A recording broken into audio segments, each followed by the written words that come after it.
Hi there.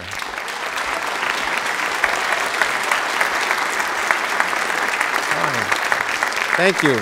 Thanks for coming. It's a beautiful venue. It's nice and intimate, so I think we're going to have a great evening. So welcome, in fact, to the inaugural 2017 Origins event. And it's going to be an amazing evening. What an evening it's going to be, you'll see. There's a number of reasons this evening is special, besides the fact that Frank Wilczek is here, and besides the fact that it's our first event of the year. This happens to be the kickoff event, the first kickoff event after the university announced its ASU 2020, Campaign 2020, a $1.5 billion campaign to raise money for the university, and for projects like the Origins Project.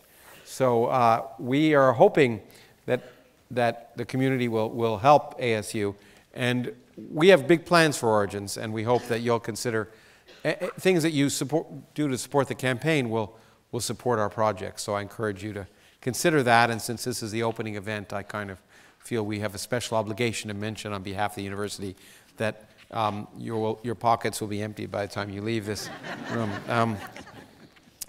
There's another thing I want to mention. The second event of the year, you'll be the first to know about it. We haven't yet advertised it on our webpage, but we'll be associated with a workshop that actually Frank will be here to attend, a scientific workshop. We're having a public event on Saturday night, February 25th, called The Future of Artificial Intelligence. Who's in control? And it's going to be a remarkable lineup of people. But like President Trump, I'm going to keep that a secret until the last moment. Those words hurt me to say. But you'll be alerted. It will be an amazing event, and tickets will go on sale later this week. And you should get them soon, because I think it's going to sell out given the group of people that are there. But so much for the future. Right now, we are indeed privileged to have my friend and colleague for over 30 years in general in physics, and now my colleague here at ASU, Frank Wilczek, who is without a doubt one of the most creative minds in physics in my generation, and also one of the most accomplished physicists as well.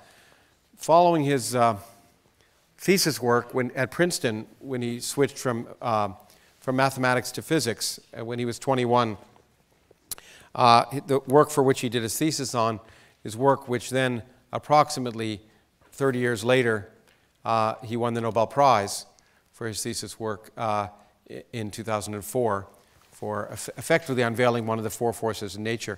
But following that, he has done seminal contributions, not only in his home area of particle physics, but also in cosmology and also the physics of materials. And that's what makes tonight so exciting. It's going to be a wonderful night of discovery and ideas, because in some sense it will span the areas that he has thought about and thinks about in such a unique way. So it's going to be a wonderful night. And then after he presents a lecture on that, he and I are going to chat on stage as physicists do. And then there'll be an intermission, and we'll take your cards, and we'll have an open question for all of you. And so right now, I am thrilled to invite my wonderful friend and colleague, Frank Wilczek.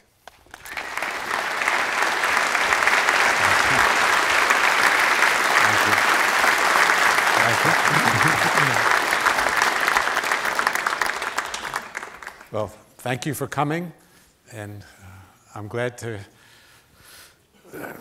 see again what I've experienced so many times, that the Tempe area and Phoenix and ASU is a vibrant place where events like this get a big, enthusiastic audience. So thank you for coming. Despite the rather intimidating title, Materiality of a Vacuum, I actually have a different title that I thought about using, and here it comes. What is a universe? I thought that might draw the wrong kind of crowd, though. So. Wanted to keep up a higher standard. Let me start by telling you a story. Imagine that there were a planet far away that was immersed in a deep ocean, and over time, the fish in that ocean started to become very intelligent. What would their conception of the physical world and of physics be like? Well, at first, they would regard their surroundings, the water, as just the way things are. They wouldn't have a concept that there was a world without water. That's the way it always is. They'd think of that as space. That's what space is. But eventually, as they got more sophisticated, they would realize that they could get simpler laws of physics by imagining a world in which there was no water. You take that away, because that complicates the motion, complicates the properties of things that exist in the water. And they'd start to think of water, space for them, as a material. They would think that this is a material like others. And like other materials, it could exist in different phases. It could be steam or ice. And this would empower them. This would empower them to manipulate their water, but also to manipulate materials in general as they learned about the concepts that govern the behavior of matter. They might even start to think about the world outside and cosmology. The big idea that I want to convey and document and extend in this lecture is simply this: we're like those fish. So let me start by the documentation, telling you about the concepts that enable us to make a profound analogy, an identity, really, between what we ordinarily perceive as space and materials. Like many things in physics, this goes back to this fella. This was Albert Einstein in 1905, before he became the wild-haired gray sage, but this was in his glory days when that's when he discovered special relativity and Brownian motion and photons in 1 year. Pretty good. What our special interest in this discussion will be the photon. So in 1905, Einstein put forward the revolutionary idea based on a variety of experiments that I won't describe, but it was ahead of its time, and it was, in fact, hotly disputed for many years afterwards.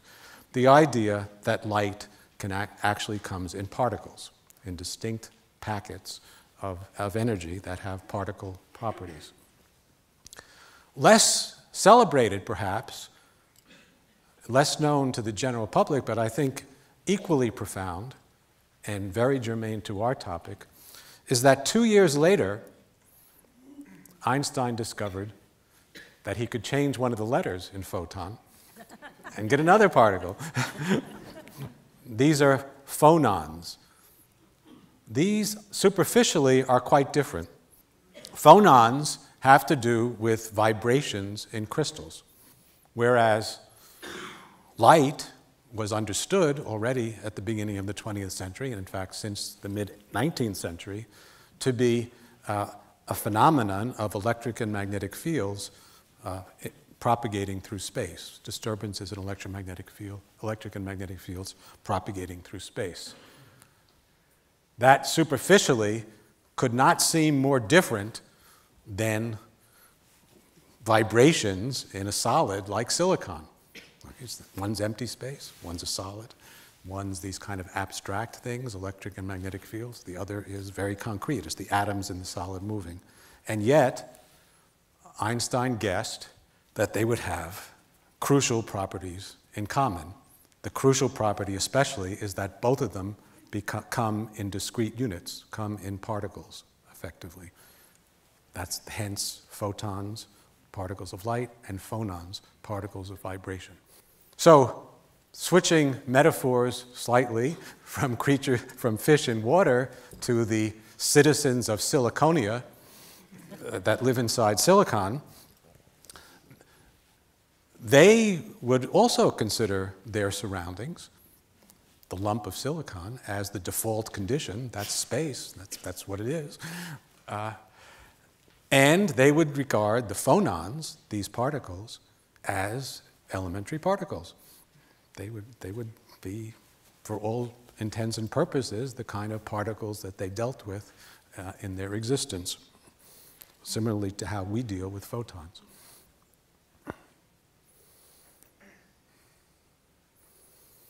But we know better. Right?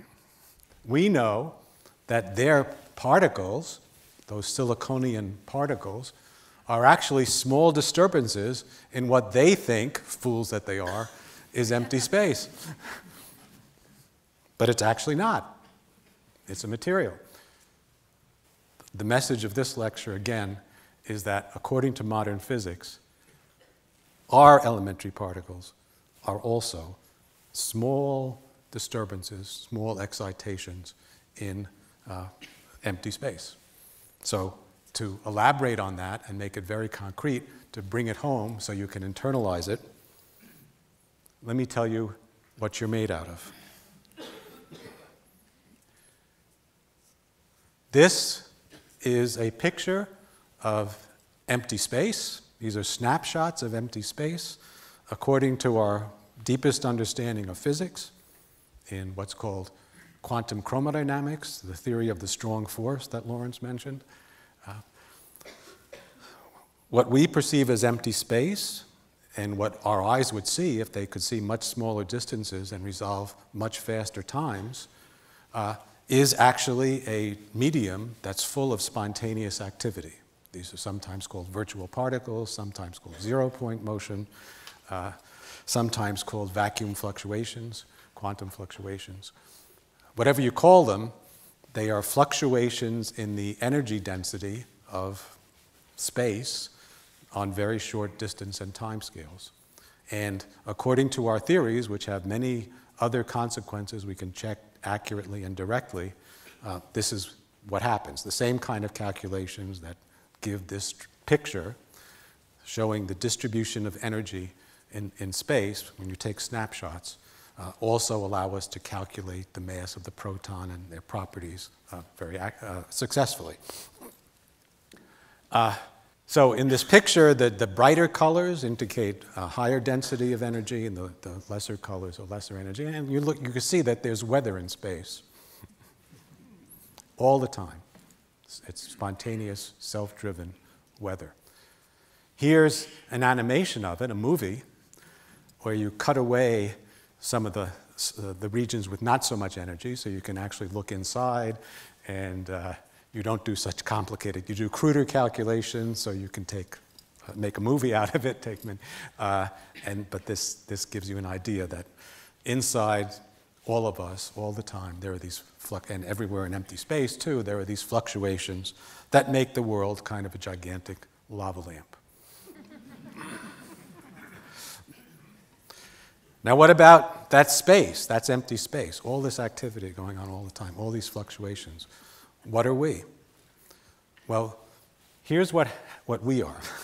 If you take little excitations in those gluon fields that we show, and also little excitations in quark fields, they can form a self-contained disturbance, like a hurricane in the storm, but a very wee disturbance that is pictured here. So you have to imagine in this picture, this is a disturbance in that medium that's fluctuating wildly all the time. You have to average out over all that stuff, and you get a tiny residual, which is this wispy thing, and that's the particle that we're made out of. Those are the kinds of things we're made out of.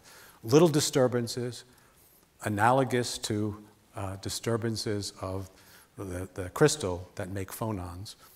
Here, there's no crystal, but it's empty space that can vibrate, and if you just make disturbances in the pattern of vibrations, those are seen as particles. Photons are one example. This is another example. So, in that very strong sense, we are ethereal beings. We're children of the ether, just as fish are children of the water, if you like. And citizens of Siliconia would be children of silicon. Really?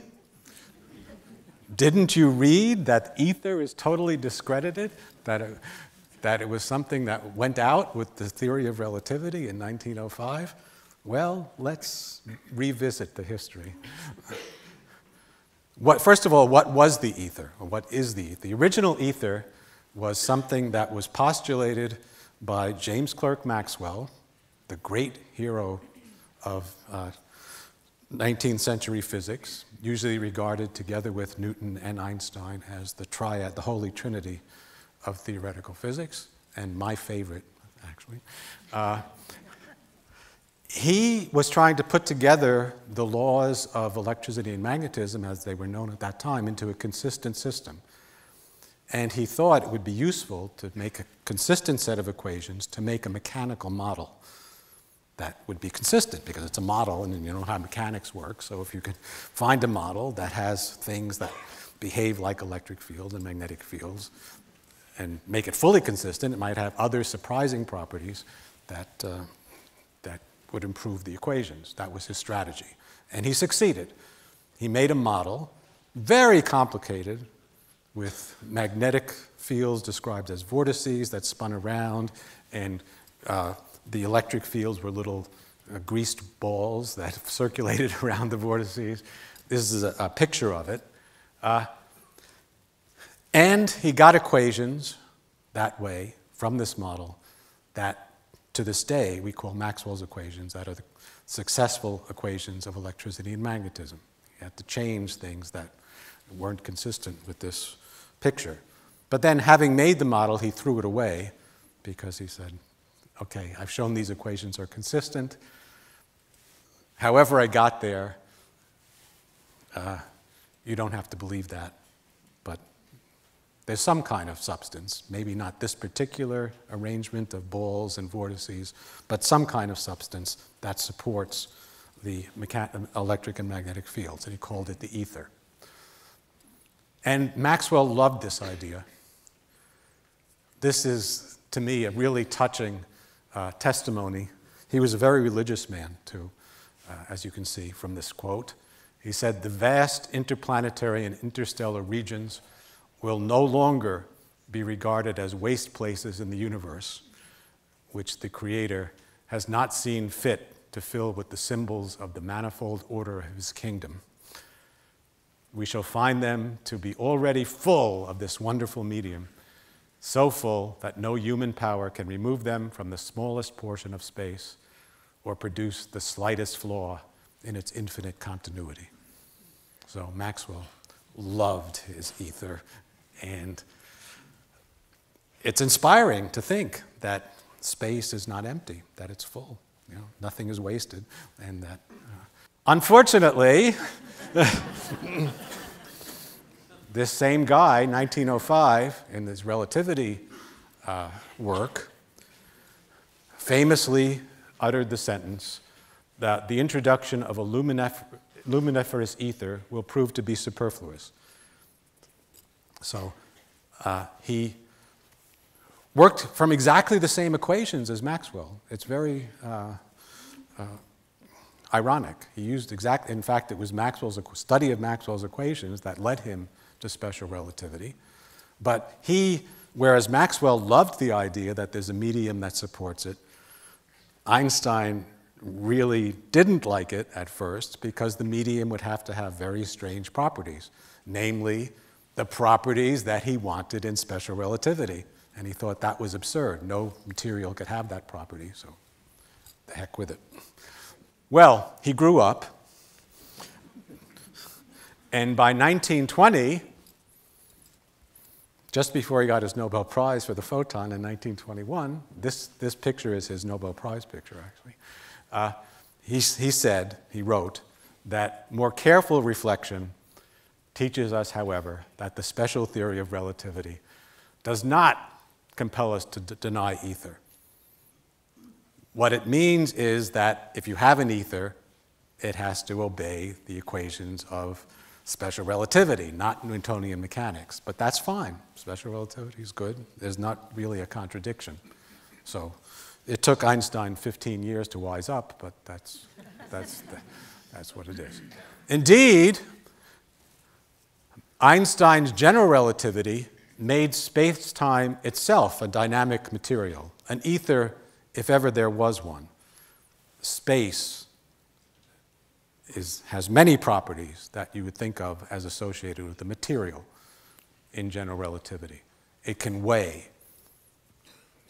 This is the so-called cosmological term that, in fact, was measured, the density of vacuum was just measured to be non-zero a few years ago. It can warp.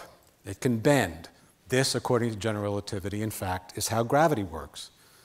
Matter bends the space around it, and the space-time around it, I should say, and other particles do their best to move straight in that space-time, but the space-time is warped, so they wind up taking curvy paths, and that's how the force of gravity arises.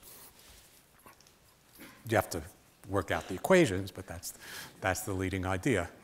And recently, in the last couple of years, we've learned experimentally that space-time can even ring.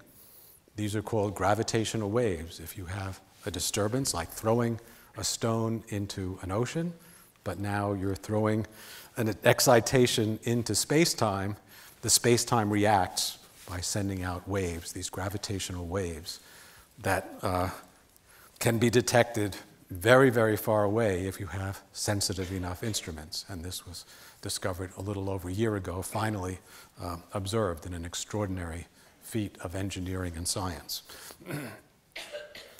This picture is futuristic, but shows something that I hope mankind will build. It will be the largest and most glorious structure ever built by mankind. This would be to detect gravitational waves of very long wavelength and would span the solar system. You'd put lasers and mirrors in place so that they could detect distortions of space-time. So that's one ether. Space itself becomes dynamical, has material properties. It bends, it warps, it weighs, and it can ring. But there's more. In quantum chromodynamics, our theory of the strong force, our theory of quarks and gluons, there's another space-filling material. We call this sometimes a condensate because physicists like obscure words. This is a condensate of quark-antiquark pairs. So here's a picture of it, a little bit idealized.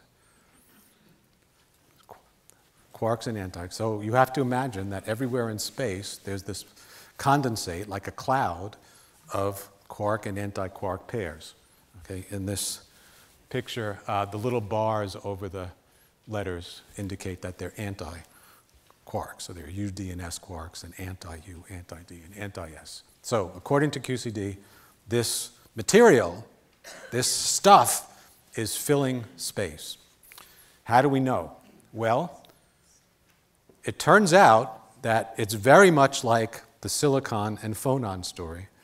You can have vibrations in this material, calculate its properties, and they correspond to the elementary particles that are known as pions, which otherwise would be very hard to understand.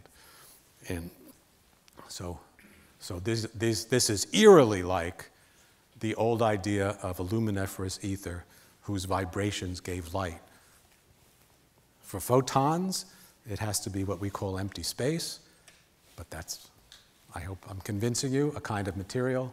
For pions, it's literally a material that we could imagine taking away or putting in or boiling away at high temperatures. It's vibrations of that material that make the phonons, which are pions. And there's more. Here's a handy-dandy chart of different condensates. And materials. I put the quark-antiquark condensate in the middle. You may have heard of high-temperature superconductors. They lose their superconductivity at a rather high temperature of 10 to the 100 Kelvin, 10 to the 2 Kelvin. The quark-antiquark condensate will also boil away, will change, lose its character. But you have to take it to a rather higher temperature, 10 to the 12th Kelvin. So it's a super-duper-whooper high-temperature superconductor. I remind you that silicon, which supported the phonons, melts at about 1,000 degrees. And we found it useful in understanding the properties of fundamental physics to introduce other condensates. A famous one is the Higgs condensate, you may have heard of. That's listed just under the QQ bar condensate. It has a characteristic temperature of 10 to the 15th Kelvin.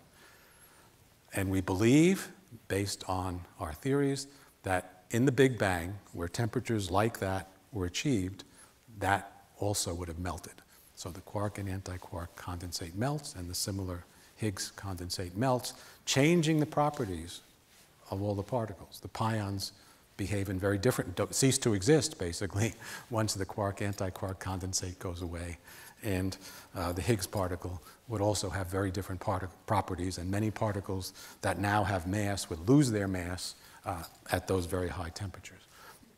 This picture now that we think of empty space as containing as well as being a material, and that the things it contains or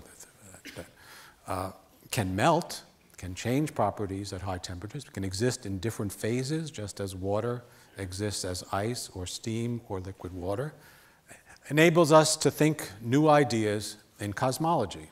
In fact, it forces us to confront the idea that at very high temperatures in the Big Bang, the structure would be different. Space would be fundamentally different. So in some of the phases of space that you can imagine, space exerts negative pressure. It's like an unstable phase that exerts some phases of matter exert positive pressure, others exert negative pressure. Things that have negative pressure want to grow. It doesn't take a force to hold them in. It takes a force to keep them from growing. And so if there's no compensating force, they just grow. And this is something that can make space itself grow in a process that's called inflation. Inflating phases can grow very large very quickly. And in fact, it's not ridiculous to think that the origin of the Big Bang itself is one of these inflating phases. In fact, cosmology offers some evidence for that. And that it could happen again, that it may have happened before in other places. So here's a picture of what might have happened in cosmic history. All of our universe is one part of one of these bubbles, okay, because it sprouted at some point in the Big Bang, hasn't yet recondensed, may never, but all these for some reason have recollapsed. And the different colors in the picture are meant to suggest that these different universes might have different kinds of material as what they call empty space, and so would have very different apparent laws of physics, because the behavior of stuff in them would be conditioned by which empty space they were in, and those are different. Here's a more evocative picture, so that's kind of a technical picture, a technical cartoon of this possibility of sprouting universes. Here's what it looks like to an artist. You imagine this young woman looking out and seeing in the sky not a homogeneous distribution of stars and galaxies that looks pretty much the same in all directions, which is what we've seen so far. But if you look far enough or wait far enough for the light to arrive, you might see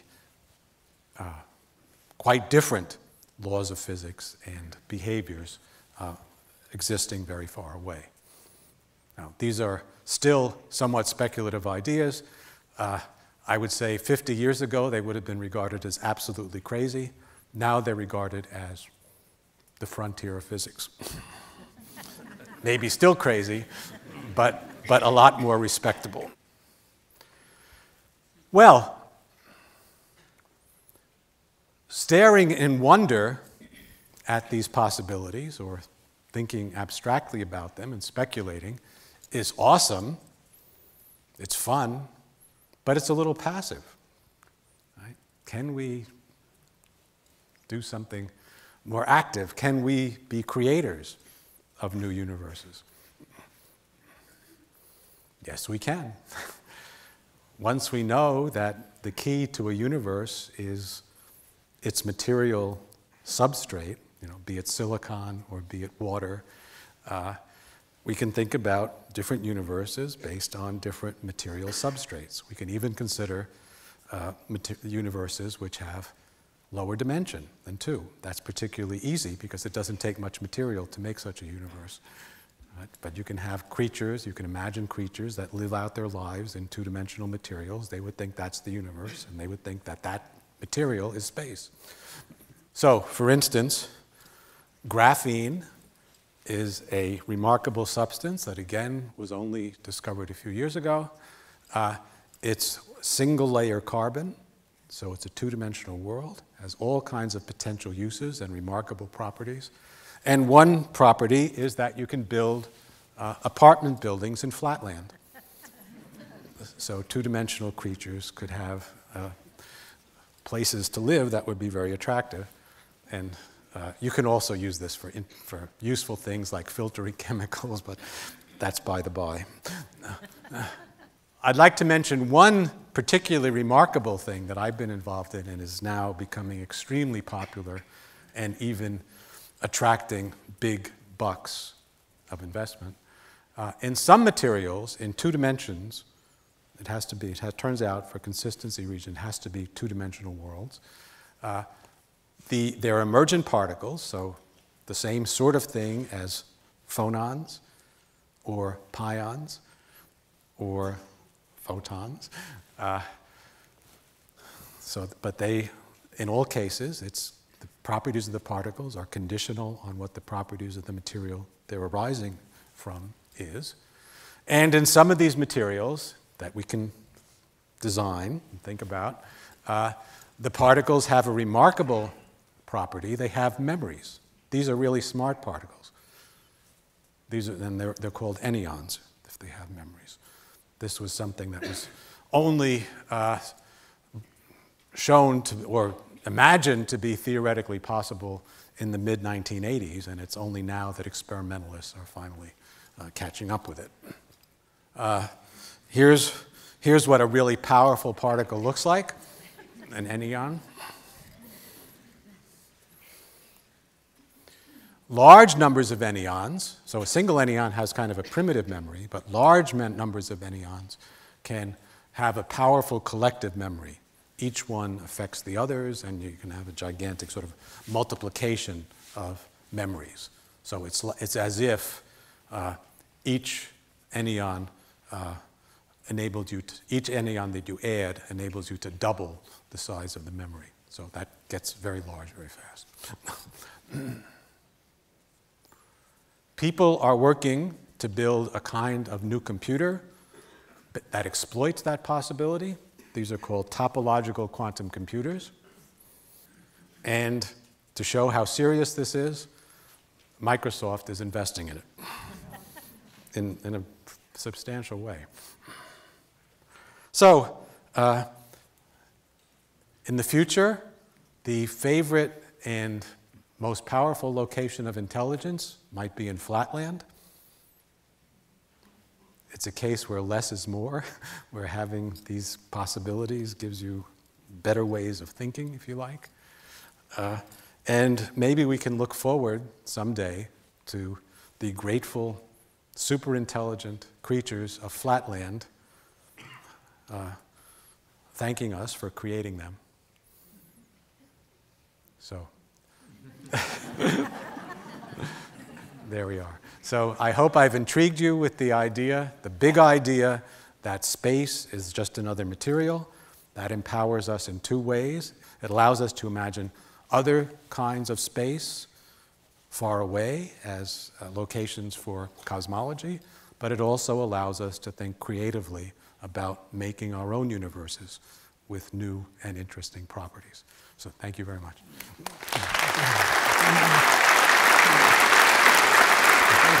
Thank you. Thank you very much. People are dizzy, so they're sitting, but okay, we'll sit for a second. So I thought we'd have a little discussion about some of these ideas, and then as I say, while we're talking, ideas can percolate for those of you, and there are cards in each of your programs, so at the intermission you'll be bringing them down, and people will collect them, and the really good ones, questions we'll talk about afterwards, and some of the not so good ones, so don't worry. So these ideas, which are central to modern physics, I find it fascinating, and it's hard, as you know, at this time for me not to be a little self-serving. Why should this time be different from any other time? But I've gotten a lot of flack over the years because when I wrote a book called The Universe from Nothing, because I talked about that in modern physics, the definition of nothing is kind of changed. And nothing, what people once called nothing is not nothing for us anymore. And so I wanted to have a little discussion about nothing. Okay. So you know, because it's an interesting, because in some sense this manifests that something that people thought of as nothing is not really nothing. Yes, well, what our senses naturally dispose us to think of as nothing, namely the absence of anything we can perceive without a lot of help, is clearly obsolete, because now we have a lot of help. we can look very closely at the structure of space. We have elaborate theoretical structures that we test indirectly that tell us that space is full, as I described. And we know that the same concepts we use to describe space without material are exactly the same concepts that prove to be extremely fruitful in describing what anyone would call a material. So, so the idea that the physical picture, the proper physical picture of the world is particles moving through emptiness, through a void, which by no means was self-evident. Mm-hmm. It was far from so. I'll come back to that. But which became popular in the wake of Newtonian physics. That seems totally obsolete, I would say. Philosophers like Aristotle talked about nature abhors a vacuum, and Descartes wanted to fill the world with a fluid.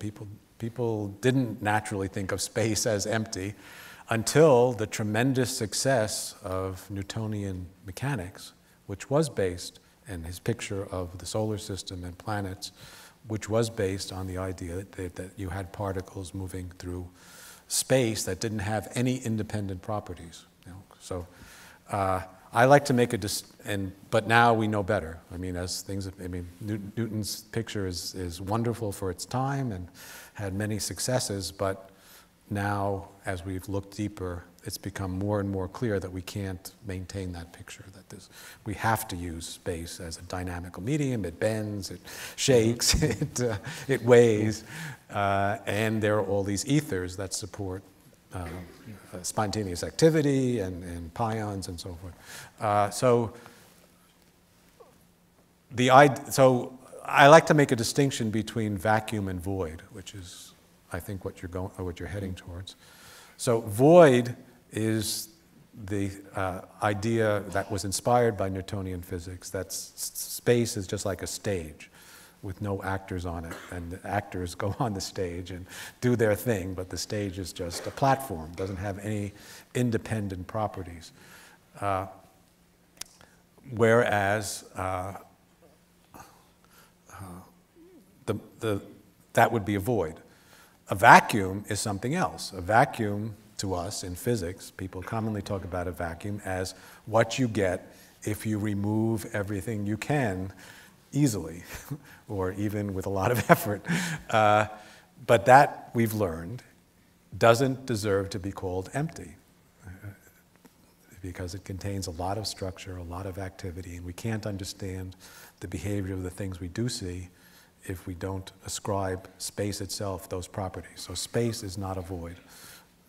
So, I mean, I want to push a little further, because I have said that, and people don't like that, physicists have changed the definition of what people thought was nothing.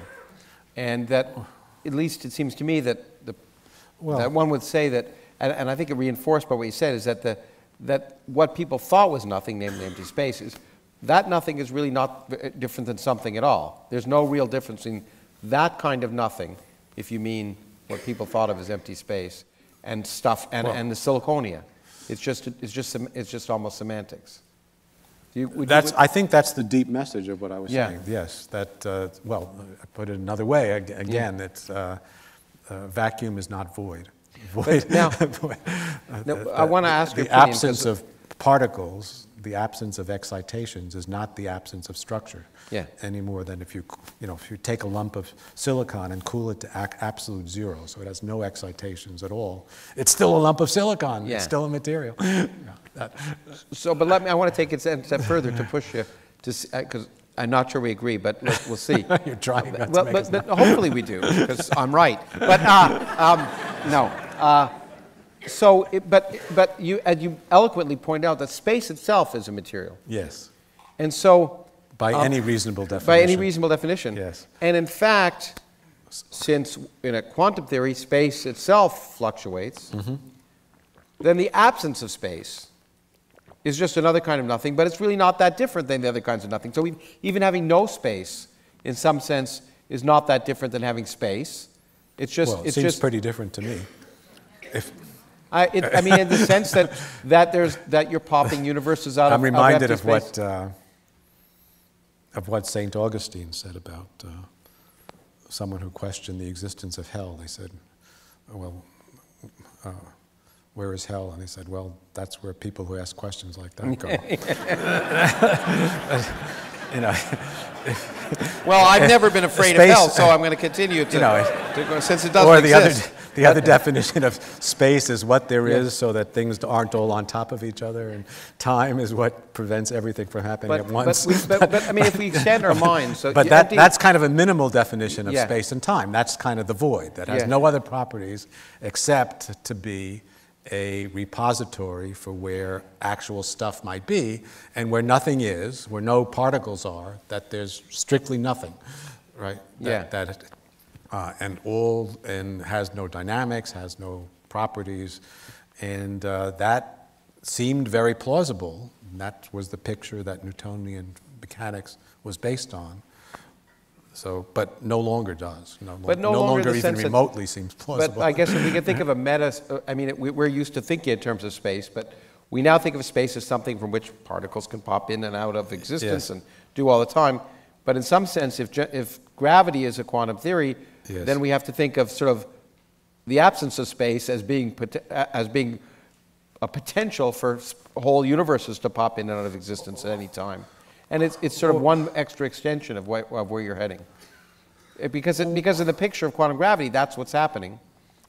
Spaces that didn't exist are popping into existence, just like particles that didn't exist are popping into existence. So I wanted to get your take, because I know we think about it differently.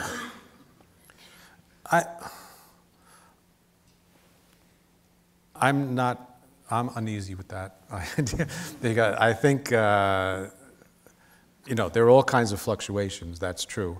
But the fluctuations are never such as to take everything away. I mean, they're kind of fluctuations in the topology of space-time, they're fluctuations in the geometry of space-time. In fact, the existence of fluctuations that change topology is not really even clearly established.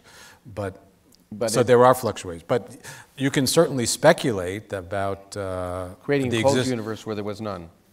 That pinches off, right. You can certainly speculate about it, but that's not, I don't think that's firmly established. And even if it happened, I wouldn't call it something from nothing. It's something from a boiling mass of fluctuations. It wouldn't be nothing, but it would redefine what I think it would mean is that even the absence of space would not necessarily be properly called nothing, because their universe is popping in whole space-time is popping into existence.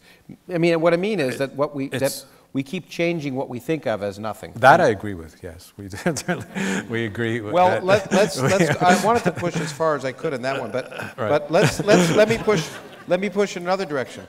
Dimensions. We talked about anyons in two-dimensional physics. Yes. In physics, as you know, in the kind of physics we do, people are talking about extra dimensions. Yes. Would you consider, in what sense would you consider dimensions as kind of a material? Being sort of that we... Oh, they're very much a material. In the sense that we feel like we're fish because we live in 3 dimensions, but maybe... well, so I mean, the most vivid way to think about it, I think, is what Abbott did in his book Flatland. You can think about, it's easy for us to think about creatures in lower dimension. Then we put ourselves in their shoes, and they, try to imagine, how would they imagine a higher dimension? And it's a fun exercise.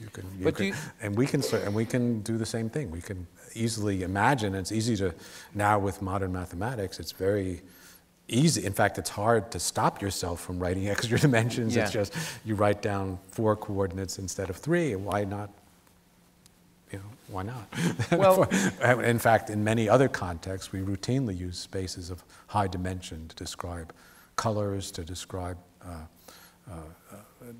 statistical distributions, about properties of people or populations that depend on many variables. That's a many-dimensional space.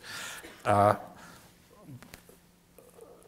I'm not sure what the question was. Well, I think the question is, so we were talking, you have these little guys that Einstein's shaking the hands of, these two-dimensional guys.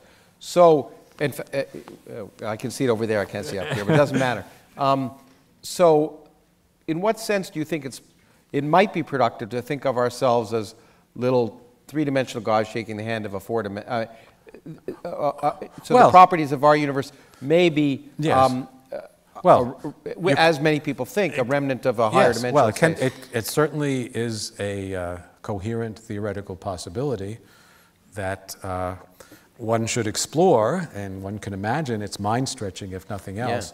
And as you know, many of our colleagues have been obsessed with the notion that space is really 9-dimensional, space-time 10-dimensional, and it's folded up to look, many of the dimensions are folded up to look effectively like our 3 plus 1-dimensional space-time. And it's had some modest success, but mostly not been very fruitful, I would say, or it's been disappointing, let's put it that way. But it's certainly worth exploring, and people still do explore it, and something good might come out of it. Yeah, well, I share that with you, but let me put you on the stage here to ask you. So, and this is almost the 10th anniversary of Origins, and we'll talk about that in a little bit. We're going to celebrate that soon. And we're going to look at what things have changed since the last 10 years. So, the next 10 years of Origins, 10 years from now, what do you think the odds are that there are extra dimensions? Well, there are 2 different questions. What are the odds are that there are extra dimensions, and what are the odds that there will be evidence for extra dimensions that would satisfy a critical person in the next 10 years? I think the latter is very far-fetched. Yeah, I agree. What about the former? The former, I think, is not improbable. But it's kind of get you to commit here. But it's hard. It's hard if you don't propose a definite hypothesis. I can't be very precise about what. And that's the problem. There really is no definite hypothesis. No, I think that's right. the point. We've learned as we've studied this that what was once clear is becoming less clear all the time. Well, I want to make a general philosophical point, which I love, which is science deals in truth sometimes, but more of the time it deals with fruitfulness, effectiveness.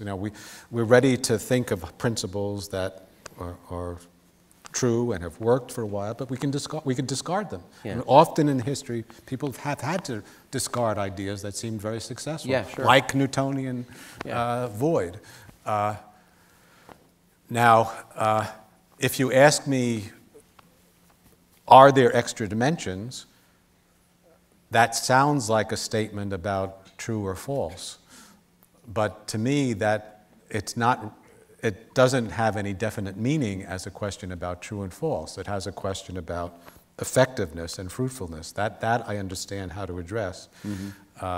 And if something is not effective for hundreds of years, it might as well be false, even if it's true in some metaphysical sense. It's not.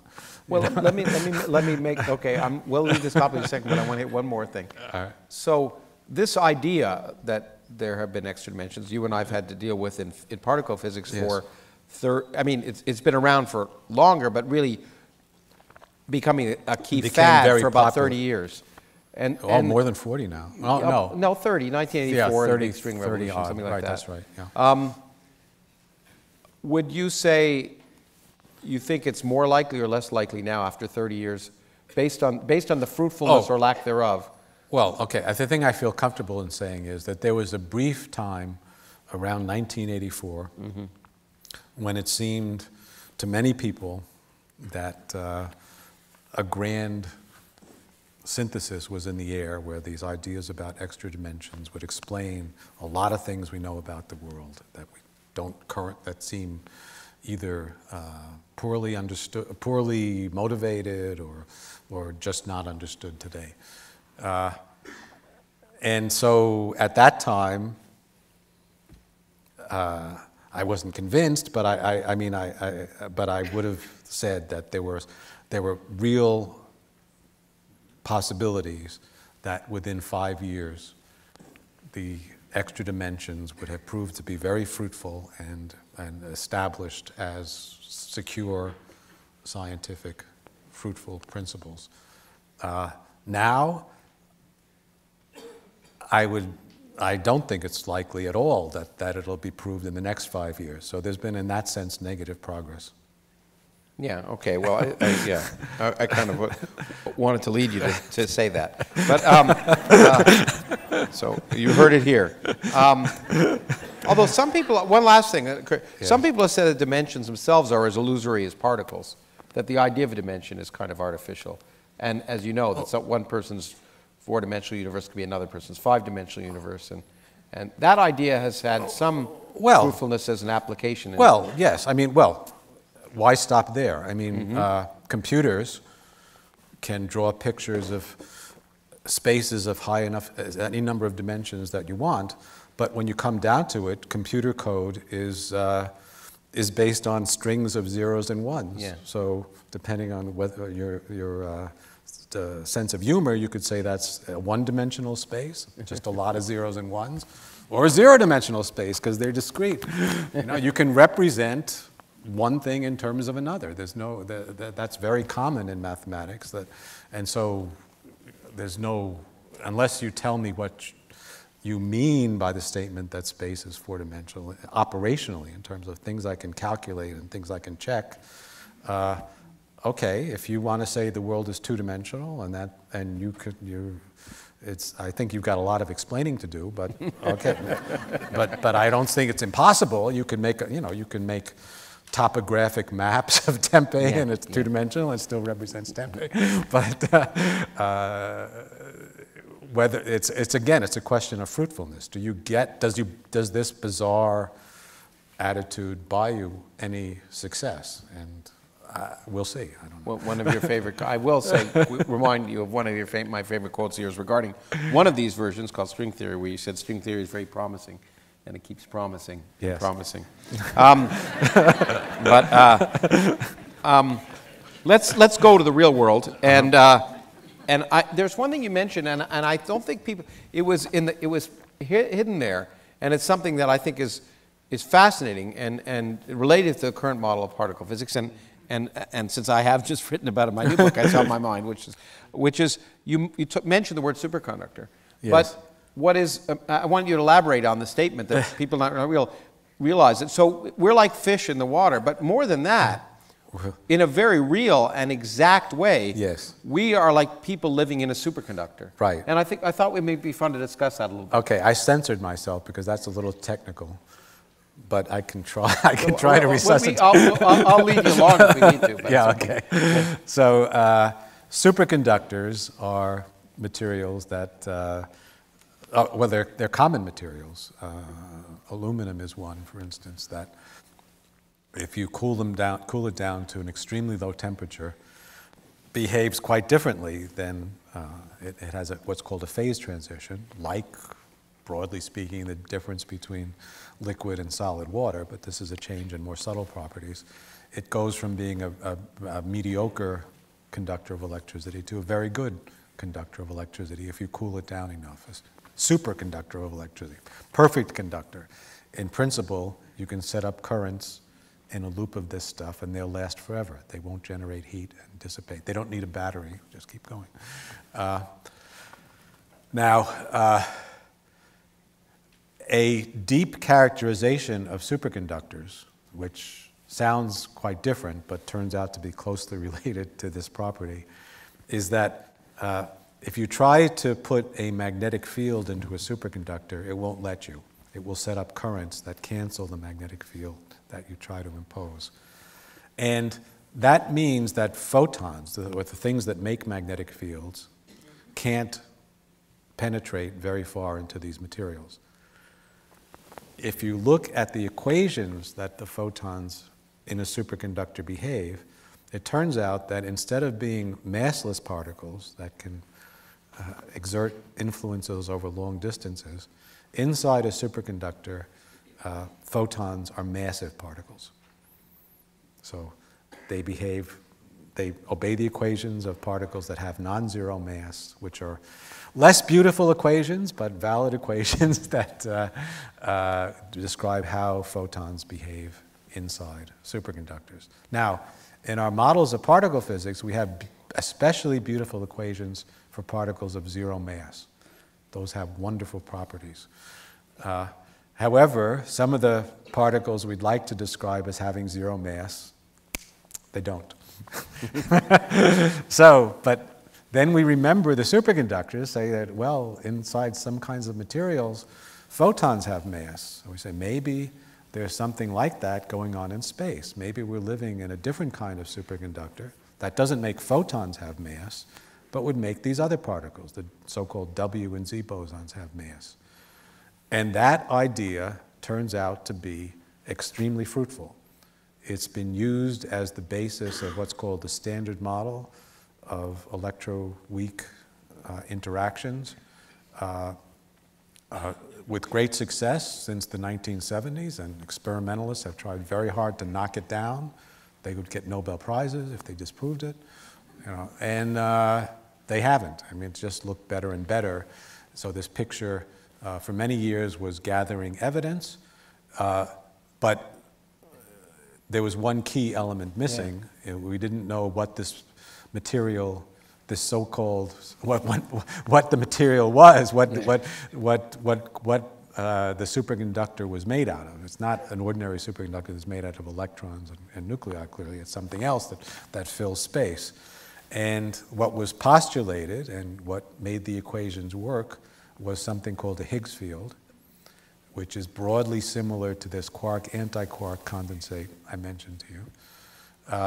And that was used as a concept with great success for many years, but it was only in 2012, I guess, right? Yeah, July 4, 2012. Right, so like after almost 50 years of successful use and towers of theory and experiment based on it, that the substance was actually discovered, the so-called Higgs particle.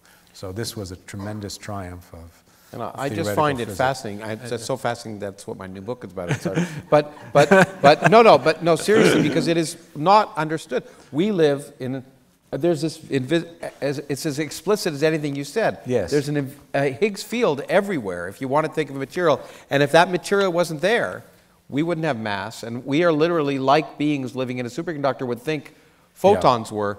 So this world of ours is an illusion because of the material we happen to be embedded in. Well, it's a pretty convincing illusion. It's a pretty convincing illusion. I would call it illusion, but the illusion part is the thinking that empty space is empty. It's not empty.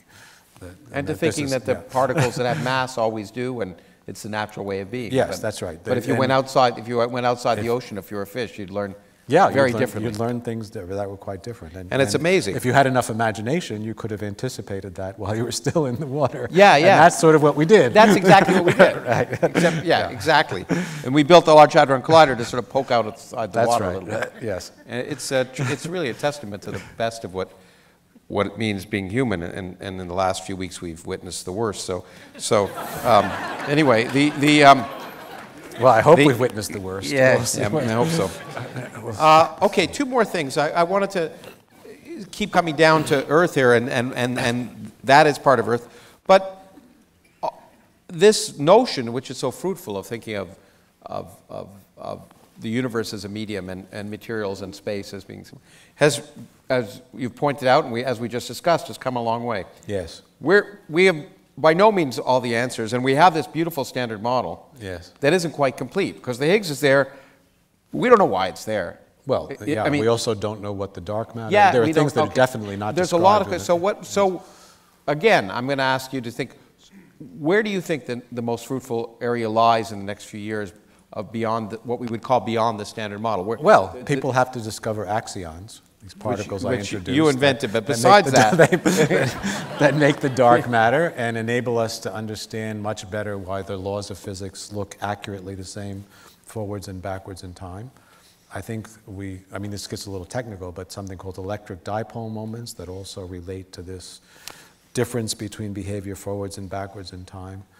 So that's as far as fundamentals are concerned. We'll get to technology in a second. We'll also have, okay, I'll get there. But I was thinking first, I want to start with the fundamentals. So you think that essentially related to dark matter and the fundamental properties and of I'm materials? still cautiously optimistic. It was easier to be optimistic a few years ago, but I'm still cautiously optimistic about low energy supersymmetry, which will enable us to complete in many ways the logic of the standard model and unify the interactions that within it seem different, and unify bosons and fermions, technically different kinds of particles that in the current formulation of physics, they're kind of two separate kingdoms. Okay, now so this is interesting because you have, in some sense, as a theorist, you had your foot in both camps, which is a good thing to be. Well, in the sense that, so the supersymmetry is beautiful, but it also generally predicts other kinds of dark matter candidates, which are they could be subdominant. Yeah. Okay. So which do you think is going to be the dark matter? Axions. Okay. Oh, definitely. Yeah. Okay. And think we'll discover supersymmetry of the Large Hadron Collider while it's still on? It's an open guess, but I'm not at all certain, and I sort of hesitate to speculate, but I hope so. Yeah. Yeah.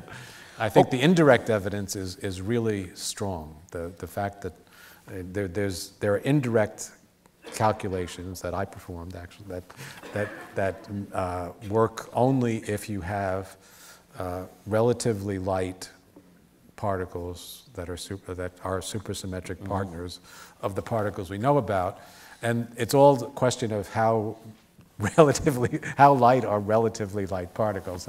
So if they weigh 1 tera-electron volt, they'll be accessible to the LHC.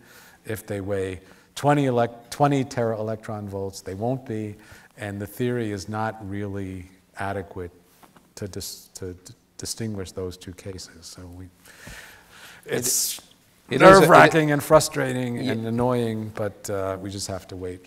We have to wait and see. But I think it's not like a the beautiful Higgs idea. particle where we had much more precise ideas. It is a beautiful idea, which is why I've also written about that. But now, the anyons. I want to sort of end with the technical aspect and what the breakthroughs will be. And while you sort of alluded to it, anyons may be very important as one potential candidate for quantum computing, which a decade ago sounded very a nice idea, but one that I was quite skeptical one could ever really put in practice. What do you think the next 10 years of quantum computing and anyons or no anyons? Well, I think there'll definitely be progress. There are, money is being poured into it. There are a variety of interesting ideas. Some of the things that appeared to be very difficult have been overcome, but it's like, you have to get maybe you have to overcome 53 big problems, any of which, if you don't do it, you don't have a useful quantum computer. And 10 years ago, all 53 were unsolved. Now maybe 10 are solved. So there's a way to go. And it's hard to know. There's momentum, there's optimism, but it's very hard to predict.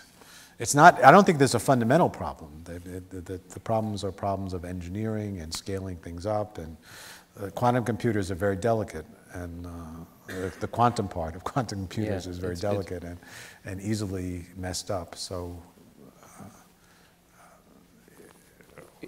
I'm cautiously optimistic, but I'm not sure 10 years is the right time scale. 20 years, it might be 30, So you think 50. Microsoft's making a long bet?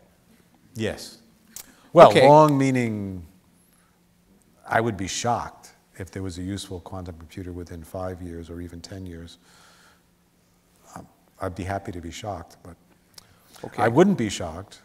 Well, I'd be shocked if I were around to see it in 50 years, but I wouldn't be shocked if in 50 years there were useful quantum computers. But okay, so not only have we provided the advice about the universe, I'd almost be shocked if there weren't in 50 years. Well, we provided some insights about that, but also useful insights about investing. and with that, I think we'll give you a break, and we'll take your questions. And let me thank Frank. Okay, thank you.